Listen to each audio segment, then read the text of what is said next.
24 കണക്റ്റും K Chittilappilly ഫൗണ്ടേഷനും ചേർന്ന് നിർമ്മിക്കുന്ന ഭവന പദ്ധതിയുടെ ഭാഗമായി ആലപ്പുഴ ജില്ലയിലെ 12ാമത്തെ വീട് കൈമാറി. ലോട്ടറി വിൽപ്പന തൊഴിലാളിയായ ശ്രീകുമാറിനും കുടുംബത്തിനുമാണ് വീടൊരുങ്ങിയത്. ലോട്ടറി വിൽപ്പനക്കാരനായ ശ്രീകുമാർ സ്വന്തമായൊരു വീടിനു വേണ്ടിയുള്ള നെട്ടോട്ടത്തിലായിരുന്നു. വർഷങ്ങളായി രോഗിയായ ഭാര്യയുടെ ചികിത്സാ ചെലവും മകന്റെ പഠിത്തവുമെല്ലാം ലോട്ടറി വിറ്റ് കിട്ടുന്ന തുച്ഛമായ വരുമാനത്തിലാണ് കഴിഞ്ഞിരുന്നത്. വീടെന്നത് സ്വപ്നം മാത്രമെന്ന് കരുതിയിടത്ത് 24ന്റെ കൈത്താങ്ങ്.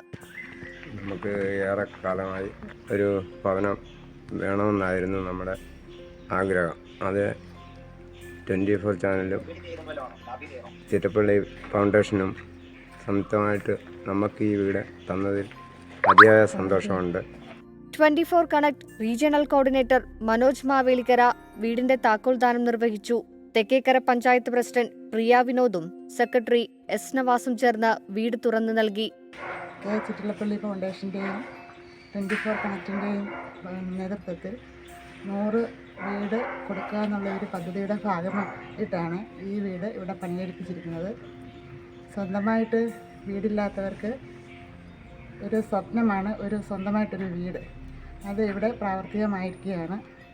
Village officer Praveena V, panchayat vice president G Vishnu, panchayat അംഗം A B Pradeep Kumar, 24 connect team അംഗങ്ങളായ ദീപ, ശ്രീജ മനോജ്, കൃഷ്ണ അനുജ, എസ് മനോജ് എന്നിവർ പങ്കെടുത്തു. 24 ആലപ്പുഴ.